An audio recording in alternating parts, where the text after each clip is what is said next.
It's offered in conjunction with the West End Community Services Society, that's the title of this book, the Canadian Mental Health Association, formed in the West Vancouver group, and the BCACC, which is the BC Association of Clinical Counselors. So all of our speakers are registered clinical counselors that come with a wealth of expertise and wonderful insights to offer. And Mark just happens to be one of those extremely well educated people. I myself, well, I'm a clinical counselor, so I'm over the way in healthcare. But Mark is going to speak on calming the anxious mind. And he's got a wonderful range of education. He has a Master of Social Work from BBC, and he also has a PhD from UT. And he really has done a lot of work. He considers himself a Buddhist student, Zen Buddhist thought. He's got more than 25 years of experience in various avenues of work. He's been long interested in the inner life and the practice of mindfulness as it relates to emotional systems and the practice of therapy. So obviously, if you see him as a therapist, he might use a little mindfulness and help you do the same. He is the founder of Crossroads Counseling Group, which is located in the Rogers Building, downtown Vancouver, and also has a West Vancouver location at 100 Park Royal. So he's available. And without further ado, he's going to speak to us about calming the anxious mind, exploring mindfulness to help manage stress and change in our lives. I think we can all relate. Thanks.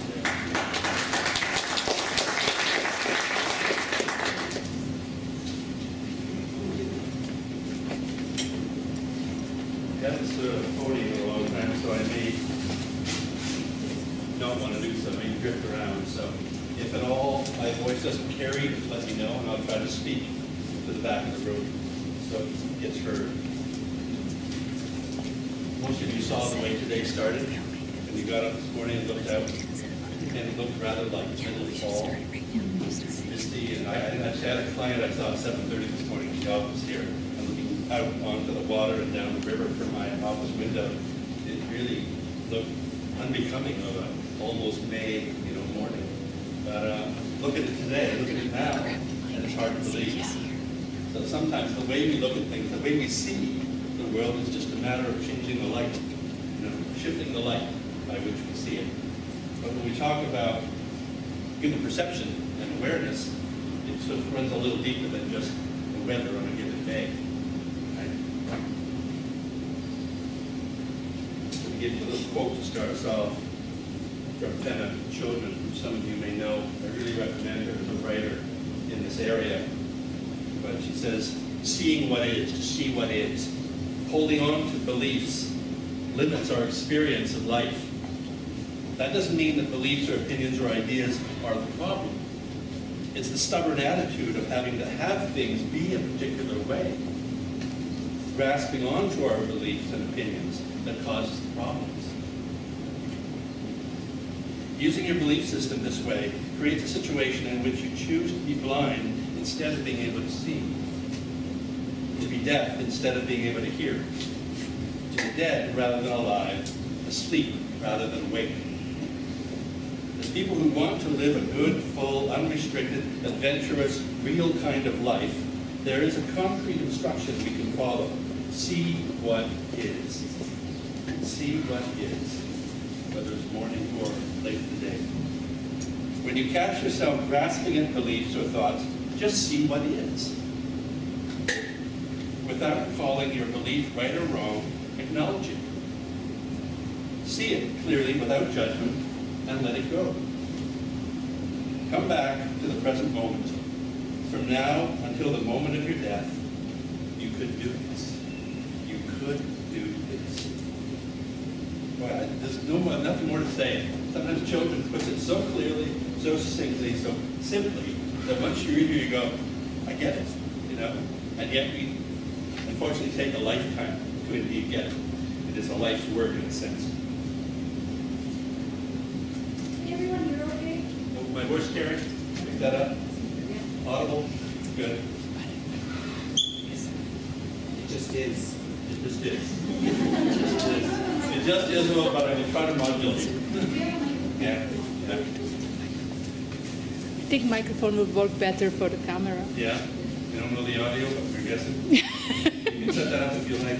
I did lots of videotaping over the years when I taught family therapy, and you never knew quite how it sounded, then unless you stopped to play it back, you can't hear it. You can only see a picture of what you think you're recording. An interesting analog for life and sound. Does that work? Are you picking that up now? Do you think that's... Can you tell if that works?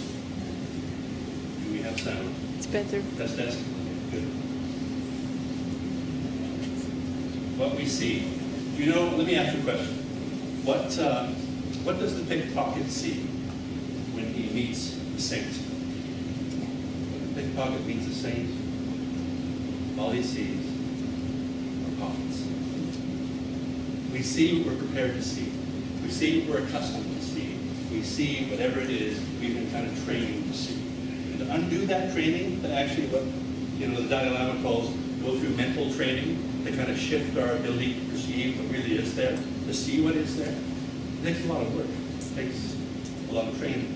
It takes a lot of sitting, a lot of practice. And yet it sounds so simple, but what we're going to spend our time looking at today, tonight, is this whole subject of what does one need to do in order to slow it down, in order to sit and be more aware, and heighten our own sort of conscious attempts to live, be more astutely kind of connected to the world that we live. I was having a chat with my wife before coming over tonight, and she told a story of meeting a woman today. She's a principal at a high school, and she went to try to get the boy, who is her grandson. They live together in this home, across from the school. The school's right there, home's right here, but the boy dropped out. Somehow got lost between grade 7 and grade 8, and doesn't want to come to school. Now it's a Métis, Aboriginal family. And she walked in to talk with the grandmother and try to convince the boy to come, at least for a little bit each week, a little bit each day. Just come across the street, and they'll make they'll work at making it safe for him.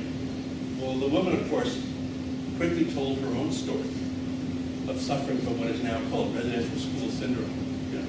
And though a grandmother, she probably is not even 50, although she looks a lot older.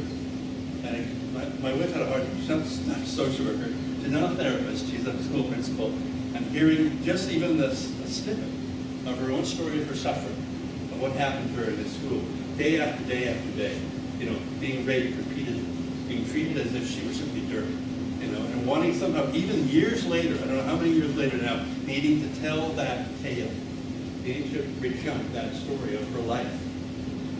What's the relevance of that and her grandchild dropping out of school at grade 7? It seemed to make some sense to you. It certainly does to me. It's almost like the way the world is seen is the way we prepare ourselves to defend who we are in the context of that world. So whether she says so or not, her grandson picks up on this sense that school is not a safe place to go. Even when the principal comes over and visits in your front room, it's definitely not a safe place to go. Even when they come to you, it's not a safe place to be, right? So the boy picks up on this energy and says, I can't go where it's not safe. I can't do what it's not advised. I can't breach the rule or the belief of my grandmother who cares for me. How could I? It would be like flying in the face of her caring. To walk out that door, go to the school that's only across the road. This is a powerful way of seeing, a powerful way of knowing that's not so much erroneous as it is bound up in the past, bound up in the suffering of her history, bound up in the nature of the world and the experience that she has been exposed to in her life. How do you turn that around? You sit, what we do daily, you listen, you hear the story, you let them know that they're acknowledged, that they're understood, and you help them tell it.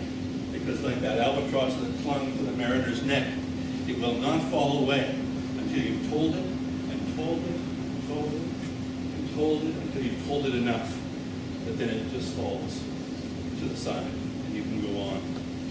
Will that day come for this woman? I don't know. Will it come for her grandson? I don't know. But you see the tenacity of how we see the world affecting how the world continues to be for us. And somewhere in the observing mind, We create an observed world which came out of some truth, came out of a reality, came out of a tale so horrendous that no one can even bear to listen to it, even though we've worked with families for many years, in a school across the road. This is the power of seeing, the power of what we believe, the power of being able to sit and allow new information, allow new experience, allow kind of a different kind of presence in the world to permeate that suffering or to touch those beliefs in some way or other.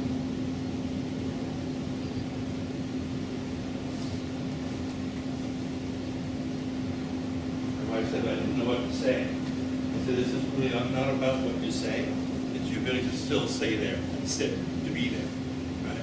So much of mindfulness is about not what we say. It's really not what we do, but rather what we don't say and don't do. It's our ability to sort of sit in the presence of the moment, be able to simply not do anything at all, and let a few moments of stillness. You know, if you think about human speech, you think about our ability to talk and form words and sentences, it's just a lot of noise, separated by spaces of silence, right? Between the words, between the letters, between the sentences. We have to know when to not do something in order to have the something be meaningful. Otherwise, there'd be a constant flow of signal-noise ratio that isn't really helpful to us. Do we know when to rest? Do we know when to pause? Do we know when to stop? Mindfulness is really a study of the power of being able to stop and sit and coax a new kind of awareness out of that moment.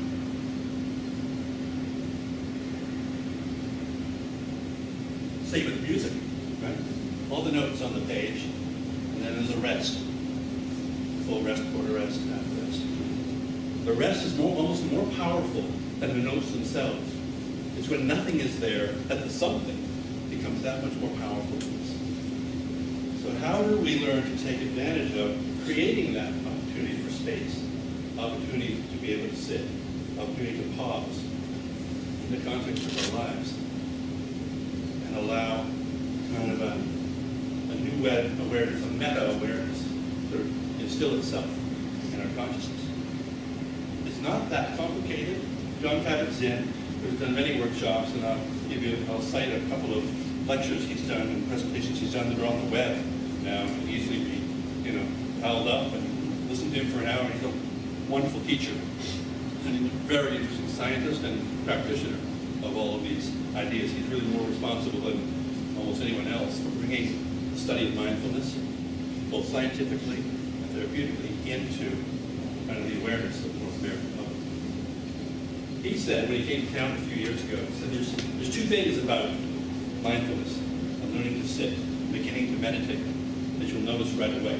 One, it has an immediate impact. You will notice it right away. And two, it will take all of your life to do it, right? To keep at it, to not let it go, to not find it, oh, it's too hard, or I can't find it, or I get so distracted, or I find it doesn't work, or I'm not cut out for it.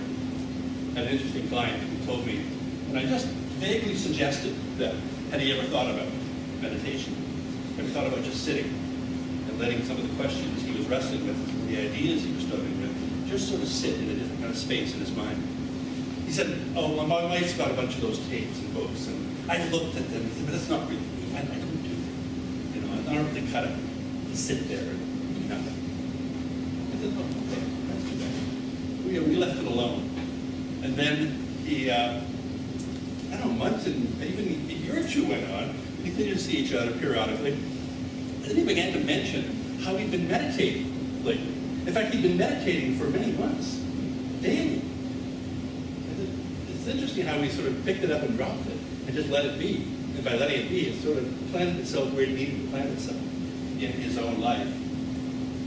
And he found it useful. He found it powerful. He found it important to do and to continue to do. And he continues to do it to this. That's on this morning, and he continues to do it. Many things have happened in his life. He got cancer, his kids have grown up. He struggles with certain things in his life. His parents were aging. He just went back to visit his aging parents.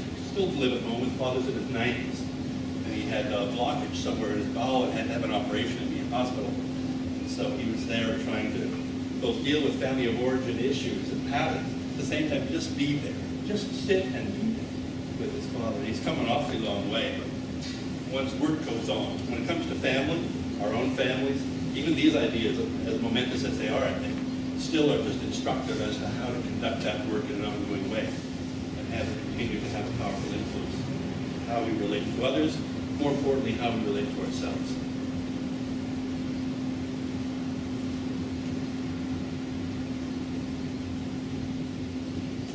I was watching a bit of Mad Men last night on PDR, right? Tape it and then watch it later, and then I don't know which episode it is or where it fits into the storyline, but at one point, one character says, you know, this is like the period piece, if you know the program. It's all about what life was like in the 50s and early 60s, mid-60s now, I guess it is, right?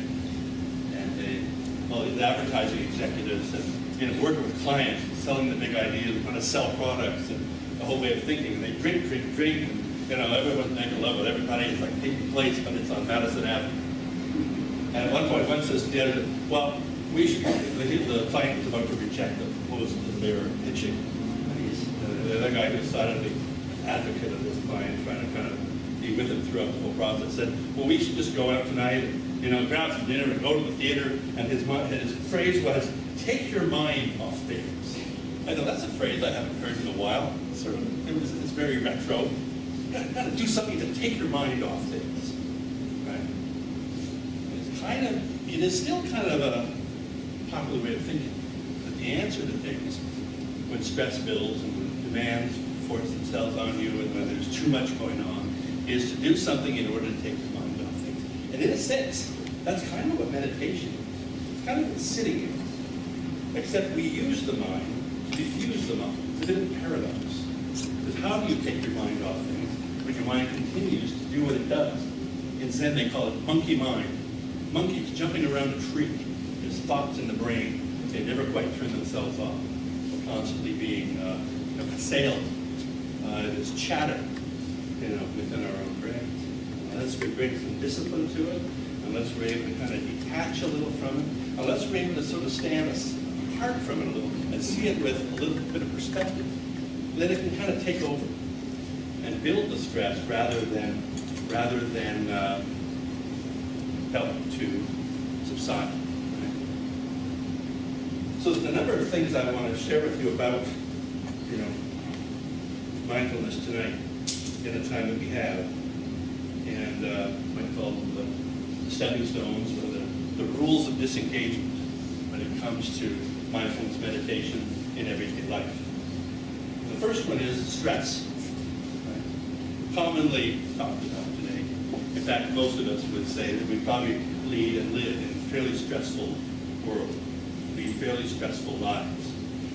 Count the number of things that happen.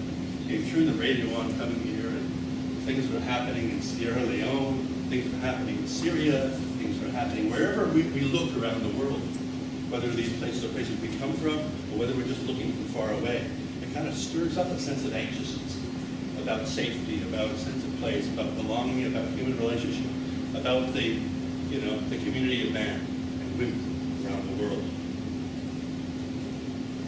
There was a conference being given, and one of the presenters got up and he saw this great, sea of people out there listening to this presentation. He asked them, how many of you in your work and in your lives are working just as hard as you can at everything you have to do on any given day? All the hands go, working so hard, battling the stresses of the working life. Then he asked a second question. He said, how many of you think you're not working hard enough? All the hands go back up, right? Working as hard as you humanly possibly can, and yet feeling it's never enough. It's not enough. Well, isn't that just a prescription for stress, for burnout, for difficulty, for the body having to pay a price sooner or later? Calls to mind the book written by Gabriel here in town, When the Body Says No. We don't learn to set limits. We don't learn to establish a boundary. We don't learn to sit when everybody else is racing around. We can't sort of pause and meditate when things get a little crazy and chaotic.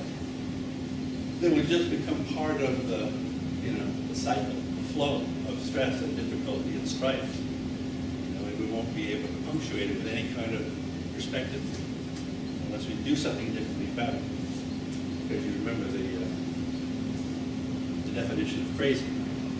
Just doing the same thing over and over and expecting a different outcome to result from it. We have to do something different in order to achieve something different. One isn't going to follow from the other otherwise. And we'll repeat the cycle over and over. So the stress response is really what happens in us when they get heightened. Cortisol goes up, the adrenaline starts to heighten. We are ready in that ancient brain place that we come from, and in our own evolution, to do battle against things that will threaten us. And so we're naturally attuned to see threats in the environment and to tell ourselves we have to be ready to do something about them. And so it's really hard to disengage from stress as a result, because we're kind of built to want to, not overlook it, not ignore it, not, fail to do something about it. And yet, it's still there. Mindfulness is really about a way of shifting that stress activity from a reactive place to a receptive place, where we understand that that's how it is. We sit with the woman who tells her story of pain and suffering over so many years, and we allow ourselves to be spoken, for the truth to be told, for her life story to be shared. Not feel as though, I can't hear this, I can't hear one more thing. We can't let the alarm that she feels in her soul infect us, or we've got now two people who can't take it. Somehow we do have to learn to sit, however difficult the situation is, and somehow embrace the moment as a moment of vulnerability, as a moment of honesty, as a moment of truth-telling, in order for it to be told. Research coming out of the war in Bosnia and Herzegovina, Yugoslavia, a number of years ago now, 10 years ago or more, 15 years ago, maybe 20 years ago, gosh. And they found that soldiers and civilians who had survived war-torn communities in which people were preying on one another, party lines were drawn through every village, and people who survived some horrendous experiences in all of this were found to have different brain scan images pegged to whether they were able to tell the story of what happened to them or weren't able to and held it all inside. Those who held it inside had a very wounded kind of look, a very sort of worn out kind of image of the brain, full of holes, almost like Swiss cheese, And those that had been able to tell, able to share, able to impart it, almost do that trauma work of, sharing what had happened. A much different kind of robust image of their brain. Literally, they discovered there were microscopic lesions occurring in the brain matter, that literally were tearing people apart in the most simple and most fundamental of ways, based on what they'd gone through and been unable to share with anybody since it happened. So it is important to be able to tell that story, to be able to sit with somebody else in order for that process to unfold, in order to regain health, in order to heal, in order to go on.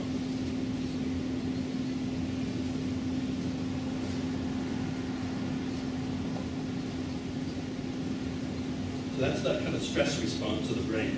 And if it goes up and up and up, over and over and over, it actually gets stuck up there. But it doesn't get stuck down here.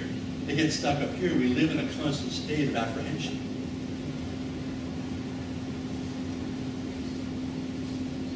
Early attachment, second early attachment tells us something different about the activity of stress and what it takes to diffuse some of these early cycles and habits in life, from early childhood onward. Discovered by watching mammals, small mammals, a family of small mammals, and in one, the parents are touching and stroking and licking, and all this activity of bonding between them, And so they track that family forward over the space of 1, 2, 3 years against another little family of mammals who did not do that with one another. No touching, no holding, no cuddling, no stroking, no licking, no kind of all that. Do you know that actually the licking is what gets the respiratory system going?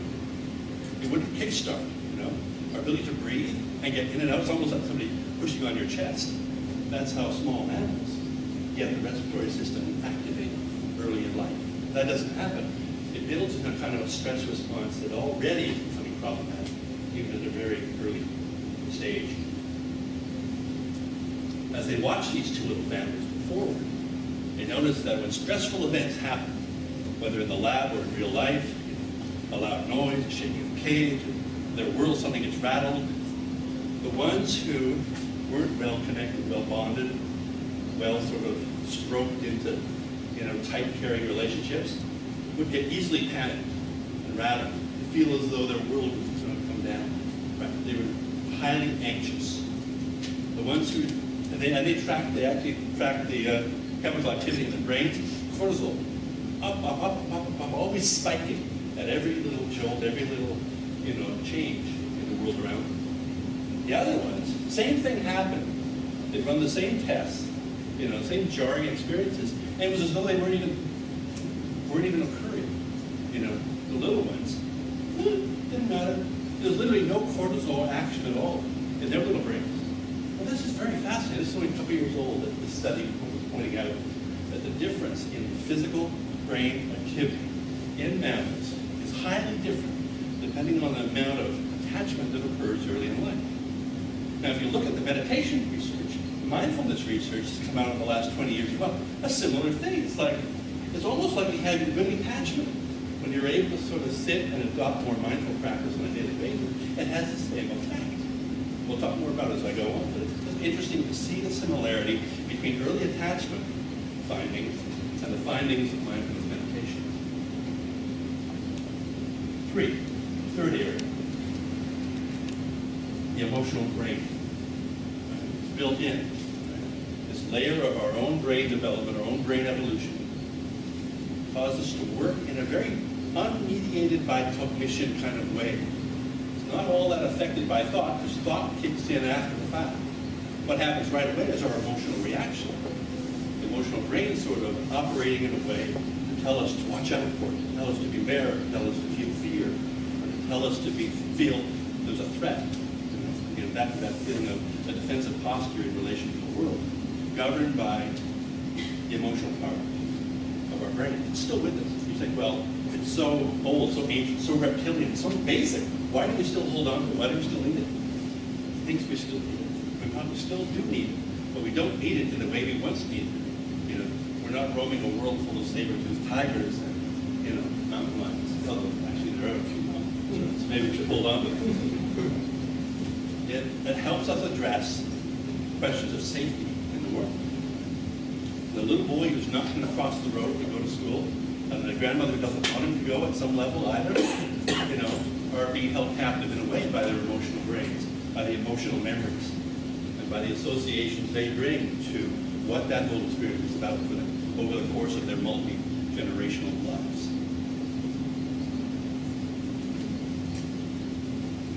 How do we intervene with this emotional brain if actually thought comes late to the party? If it's being run by almost autonomic reactions, involuntary responses to things around us that we barely have a chance to think about before we've already reacted. That reaction that isn't really all that contemplative. Brings us to the fourth area, human awareness. Human awareness is really the key. It's actually the one topic that stuck with me from my very early studies in social to where I am today working in the field is the whole area of self-awareness.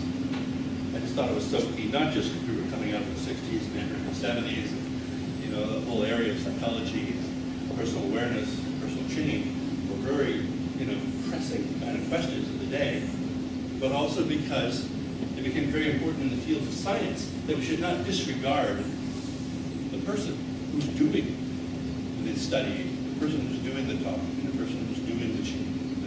It's not like we can separate out the world of the professional and the expert, or even the individual, from this world that happens to them. So how can we address both questions of the environment in which people live and the way in which they bring meaning to that environment? It all hinges on the degree of self-awareness one has, where one is in one's life, where one is in one's human experience, where one is in terms of you know, the kind of social network and community of which you are a part, all contribute to the level of awareness. I mean, think about what brought you here tonight. We could spend the whole evening just talking about that. Kevin Zinn talks to people who talk to you, he says, I don't know what brought you here. It's kind of a mystery, isn't it? How we end up where we are. You know, how you end up here, how you end up here, you see it posted, or you see it on the internet, and somebody mentioned it to you. Go to that, or I've been thinking about that for a while. Maybe you've been doing this for years, and maybe you haven't done it at all, but you're curious about it, and you come out. Right? Always on kind of a knife edge of potential change, potential discovery, potential curiosity. And aren't those the very elements that sustain and nurture self-awareness? Our ability to want to keep growing, keep understanding, keep challenging ourselves with mastery of certain ideas or things that seem germane or understanding of life itself and our place in it. And find a way somehow to do that with some sort of mindful consciousness.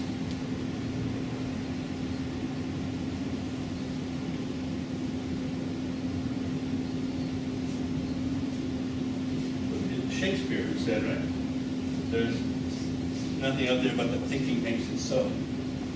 You know, everything we see has our thinking implicated in it. The man who wrote a book down in the States and said, how come every time I'm stabbed in the back, it's my fingerprints that are on the knife? You think about that for a second. We're implicated by virtue of how we see our experience, having also influenced the creation of that experience. We're somehow epistemically tied. There's an implicate order, as Richard Sheldon would say. Physicists have known about this for years and talked about it and argued about it. You know, we're just beginning as a public to sort of grapple with really what does that mean in terms of our sense of ourselves.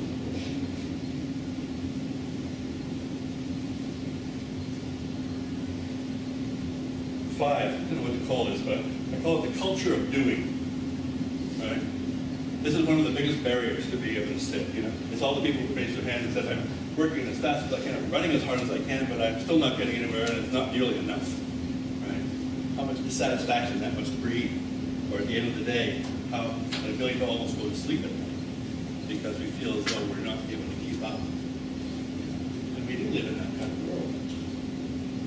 I was thinking about the Bank of Canada changing its regulations in the last 2 months. So the banks don't lend too much money to people because they already have way too much debt. If you keep giving them money, you're just going to tip them over the edge. They don't want them all to go falling over the edge. But it's good we have a daddy in Ottawa watching over us. But the fact is, it's bigger than that. It's bigger than lending practices. You know, it's the fact that the money people are making. My son's scrabbling around at the end of his second year at the U of A, back home now, looking for a job that only pays $11 an hour. Thinking, how is that going to pay the rent next year when he goes back to school? Much less the tuition. And so, of course, the family chips in, we support him, and then we take it from somewhere else. Debt accrues because we're only moving around a limited amount of stock, you know, of nutrients, you know, to keep people stowed away as the cost of living goes up, the standard is challenged, and debt has to accrue somewhere. But it's not as simple as don't give them any more money. That's like me saying to my son, well, if you can't find work, it's your problem, not mine.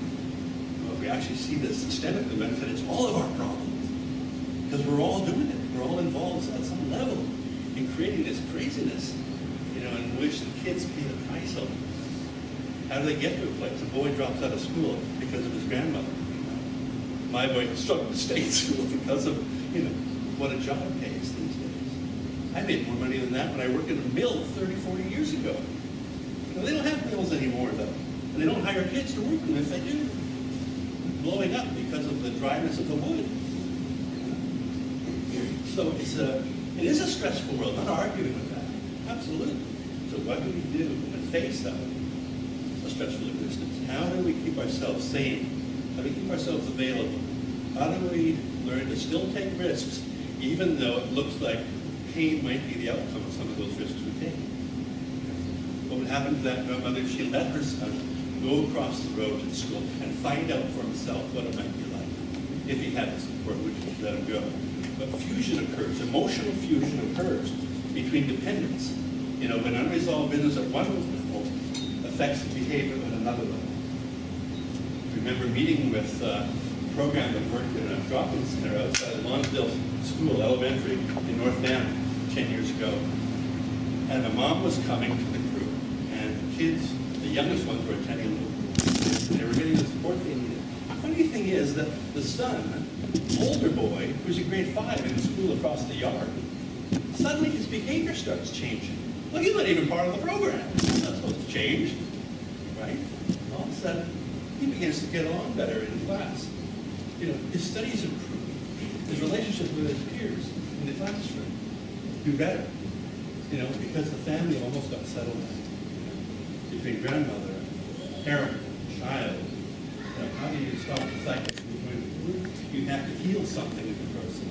You have to help make people more mindful, more resolved, more at peace with what they had to deal with in life in order for them to be able to free the next generation to discover a world that was held back from even they themselves.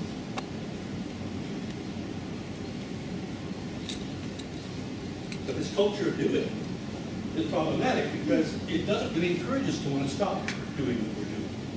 It encourages us to sort of keep at it, you know. Good old Protestant work ethic where you work at it, you know. You don't just sit and do nothing for 20 minutes. That's just a waste of, you know, good space. Waste of a life. But what we're finding in the research is it's not.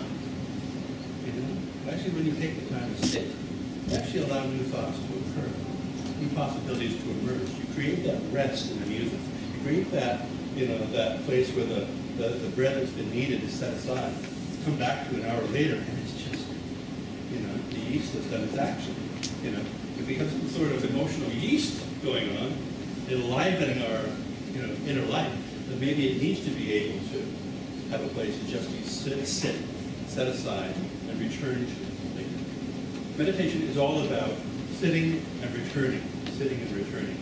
Returning because we find we're just as distracted when we sit still as when we're not. You know, it's hard for us to do that because we're really not in the habit of doing so. One of the interesting people in the movement around mindfulness is a man by the name of Mathieu, French. Was an engineer or scientist in France. For some reason, he had a hankering to travel to India. Traveled to India and decided he was going to stay in India for a while. And moved into a monastery where he was meditating. 40 years later, he's still there. And now, scientists in New York get a hold of him and say, this is really interesting. He leaves, you know, profitable and interesting professional work in France to go live in India and never comes home. So they want to study him.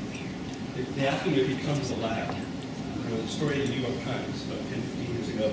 The monk in the lab, you know, everybody was following him. And they would hook all this stuff up to his scalp, you know, to watch the brain patterns of the activity, see what it was he was responding to in terms of various stimuli. And one of the stimulus was, you know, literally something like a gun going off behind him, a loud bang, which normally would send most of us like this.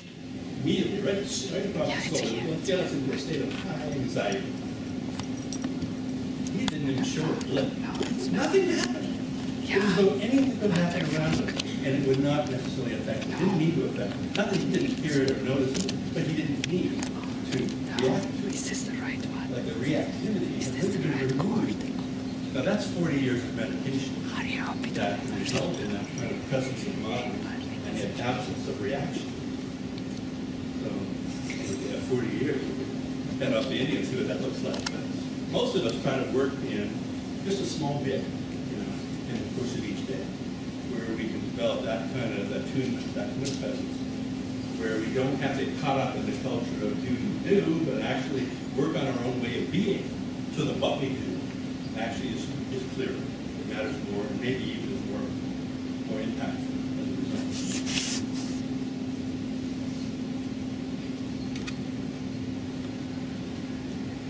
It's in often warn people, say, well, you have to be careful what people are going to say to you, or the way they'll look at you when you go back and ask, what did you spend the day doing?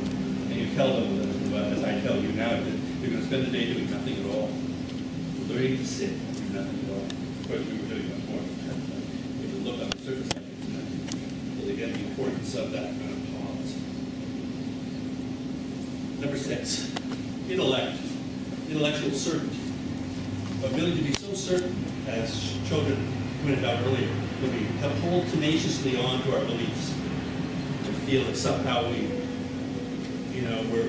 can't possibly question those ideas or those things to which we are become so familiar that we are afraid that without them, we would be insane. At a workshop given by a man who we used to do a participants workshop, everybody that came to the conference had to present, and everybody presented to everybody who was presenting. It's a really interesting conference. Went there year after year in Calgary, and he titled his presentation "Temptations of Certainty." We all live with a certain amount of temptation towards certainty. We're tempted to believe that everything we think is all we need to know, is all right, and there's nothing we can question, and we're not prepared to let any of it go.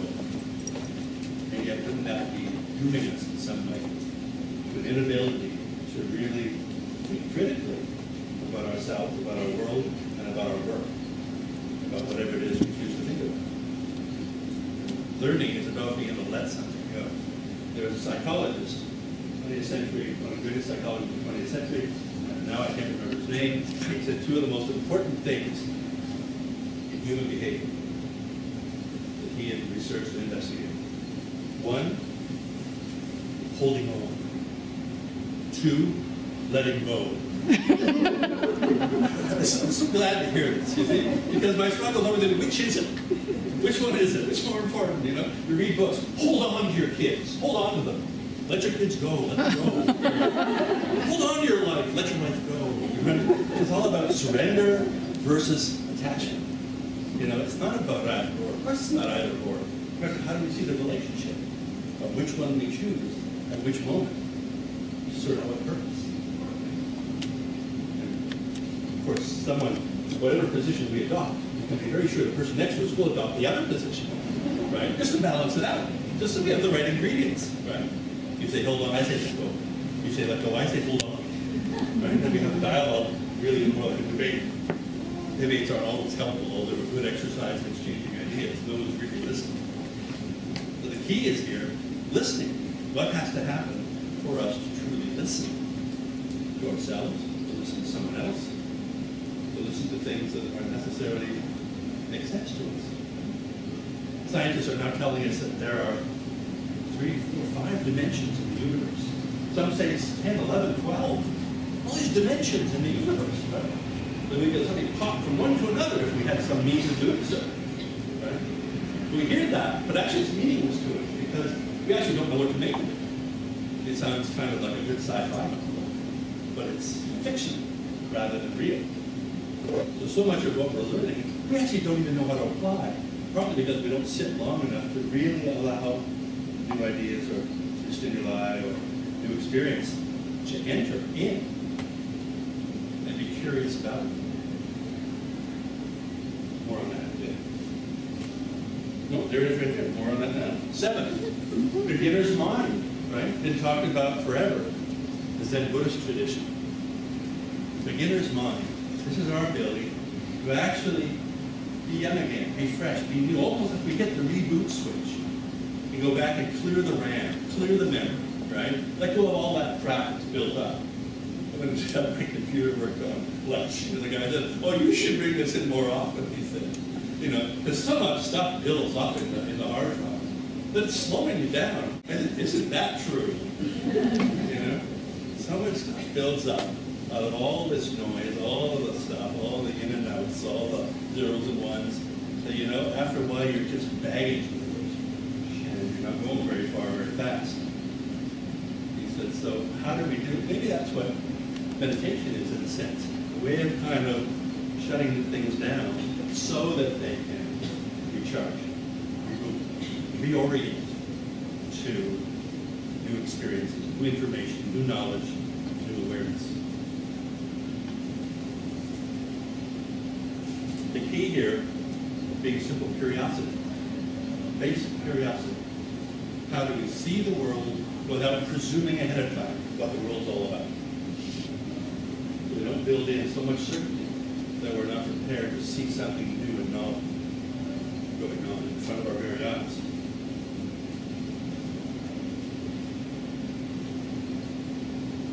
Trying to keep an open mind probably the hardest task of all. And of course, it's easy for us to tell others to keep it all the time.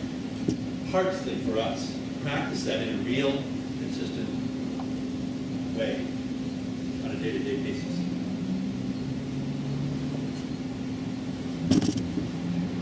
Something, John, number 8, something John Kabat-Zinn talks about is mind flow, mind sense. And I'm still not clear on exactly what he means by that. It has an interesting term because it's so simple and so fundamental. You know, that we actually get a sense of how our mind tends to respond. So that if we're sitting, notice what comes in and out. If we're trying to meditate, notice what passes before our conscious mind. And what we do with it, whether we engage it, argue with it, judge it, or do battle with it, or agree with it. Oh yeah, that justifies why I did that. He points out that some people do meditation and other people think about the process of meditation during meditation. Right? Which is one step closer, but it's not there quite yet. Right? So mind, state of mind or mind sense is that sense of being able sort of to suspend that process of inner dispute or of distraction or of chatter in order for us to be able to just listen to something much more elementary, almost something more vibrational than it is information. And that's a very different kind of listening.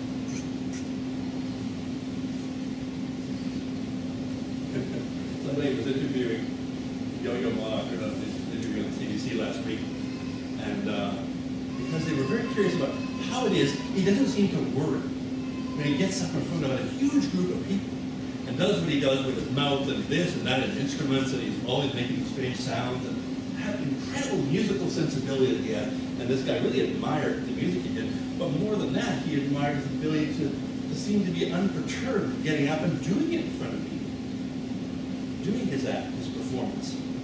So he asked him, he said, how do you do that? How do you get up and not let all that nervous energy, that sort of the usual state of anxiousness, sort of hold you back from doing what you want to do, and you seem to do it in such a restful, such an easygoing, such an engaged way. He said, well, you know, I think about Julia Child. Yo-Yo Ma thinks about Julia Child. What do you think about her? Well, remember that program where she's got the chicken, dancing with the chicken on the counter, and all of a sudden, you've had this happen, right? The chicken slips out of his hand because it's so slippery, and it ends up straight on the floor. The camera's rolling, and the chicken's on the floor, right? What does she do? Rather than have a fit, rather than curse in French or in English, you know, she just bends over, grabs the chicken, and says, "Oh, we'll carry right on, won't we?" You know, and doesn't skip a beat. He admired that so much, the ability not to let mishap or error dissuade you from keeping on, doing what you need to do. Still stay with the performance. The show must go on. The show did go on. It's kind of what made the child so interesting. Because anything could happen, and she would just amp it up. She would just really run with it and make it all the more fascinating. But it says something too about not letting things that are adverse, things that run against the grain, things that challenge your sense of how it's supposed to be, stop you from doing what you want or want to. This is all part of training the mind, all part of learning to sit long enough so that those things don't, even the thing firing off behind you, don't suddenly, you know, totally take you out of the scene, out of the situation. Number 9, physical well-being. I wanted to be able to bring all kinds of stuff to you. Because there's so much data out there, but I haven't kind of got it all organized because it's like overwhelming when you first hear it. The amount of scientific study that's gone on, partly due through the work of Kabat-Zinn and others, who hold I think a yearly conference in which they invite all these monks from India and all these scientists and psychologists from all over the world in North America to sit in a conference called the Mind Life Institute in New York, and they talk about what they're discovering in their practice, what they're discovering in their research, what they're discovering in their studies. And Kabat-Zinn himself talks about, you know, patient studies in which serious eczema problems happen, you know, to these groups of patients, and they divide the patients up into 2 groups, and they send them both into one of these, you know, phone booth type full of lights, and, you know, irradiate them and You know, it has a chance to sort of help the skin recover, rejuvenate. Oh, but the one group, they actually pipe in a guided meditation, just a voice coming into the little phone booth while the things going on, the lights are going around, and they listen to a guided meditation during the time, only 20 minutes. They don't say you should meditate. They don't say to follow your breathing. They don't say to sit, you know, twice a day. They just say, while you're doing this, just listen to this. Well, the outcome difference between the two groups was stunning. But one group's, you know, dermatological suffering, you know, was much better responded to the intervention into healing than the other. You know, huge differences. And it's talked about in some of the presentations down the front line. Another one he talks about in the hospital he works in Massachusetts is a group of cancer patients. And one group is put through the usual treatments for their cancers, and on top of that, they have also engaged in a mindfulness meditation aspect of the treatment, in which they do a daily body scan, they lie on the floor to do progressive relaxation, then they sit in meditation, then they do some yoga, they do kind of a package of activity. And the other group just got the regular medical treatment. The outcome, years later, several years later, was the group that had meditation included, and all the mindfulness work included in their regimen, were significantly different in their outcomes and in their survival than the ones who've done. Well, how do you explain this? Explain that just sitting, just learning to listen to a voice, guiding you into becoming better acquainted with your own body, to listen to your own breathing, to sort of respond to your own inner self, would have such a significant difference. It's fascinating. So physical well-being, there's a whole science of healing and wellness that is being carried out alongside this huge burgeoning interest in mindfulness. You might say, you might be interested to ask, you know, why would the Dalai Lama and all these monks be so interested that they would want to come here? So it shows a journalist, you know, having an interview with the Dalai Lama and said, why? What's in it for you? Why do you come all this way? Just sit around and talk to a bunch of, you know, doctors and psychologists. He said, well, he said, I'm just interested. I've always been very interested myself. You know, he said, although I'm no expert on how it is that what I do seems to make a difference. He says, I'm not saying it makes a big difference for me, but I'm noticing it makes a big difference for a lot of other people. Very humble. He's not saying he's in charge. He's just kind of in the mob, right? Coming along for the, but there's so much humor in that as well. He always laughs at every turn in any conversation he has. But the journalist kind of read into some of his answers and said, as he talked, he also said, you know, he wants to demonstrate that Buddhism has a very relevant place in the context of the modern world. It's not just some ancient practice that has no bearing in the 21st century. He believes it does, and he wants to demonstrate that. He's not afraid to have that investigated at a very sort of empirical level. And the other piece was, he was just curious to see if it kind of worked. We were going to say, well, family therapy. I just want to see if my theory works. You know, that was his response to, you know, why do you keep doing it? And so it appears from the scientific studies, the discussion, the dialogue that ensued, that there's an enormous impact being had through this growing awareness. Number 10, last of all, there's a simple phrase, paying attention. Mindfulness is all about learning to pay attention. Pay attention, not in the... Notice Captain says, at the school, Mark Morissette, pay attention! Where's your mind? Don't look out the window. It's not that kind of pay attention. It's not militaristic. It's actually learning to actually kind of open up the doors of perception, like fire. Allow kind of new awareness in. Allow yourself to sit in the context of your own experience and not shut the experience down, but actually just quiet the mind a little for the experience to speak. Therapists have written books called The Body Speaks. The people who study the brain and said, you know what? The brain is not the only intellectual center in the body. There is intellectual awareness in other parts of us too, in our gut. We feel things, and it tells us, you know, that we feel there's something important there. We're led by intuitiveness, you know, by a sense that sort of comes out of physicality. Stephen Gilligan used to say, up here, he said, up here. This is just like Central Allied Command during the war. You know, they want to control it, and they probably need to, given the context of what's going on. But don't believe that they know it all, and don't believe they know half of what they say they know. Right? This is the brain, right? Central Allied Command. He said what you have to listen to is all sort of the feelings, all the cells, all the parts of the body that are actually soaking up into that experience in a place which the brain is somewhat removed. Again, back to that place where one part of the brain gets it right away in an emotional thing, and the other part of the brain, the prefrontal lobe, takes a while to kind of work out the language, you know, and get a sense of what it's really about, and then kind of comes late in the process. Our mind is sometimes the last to know what's going on. So why does paying attention then matter? Because actually we open up our whole kind of system to being able to receive the information that's there. It's probably been there all along, but we haven't been able to hear it.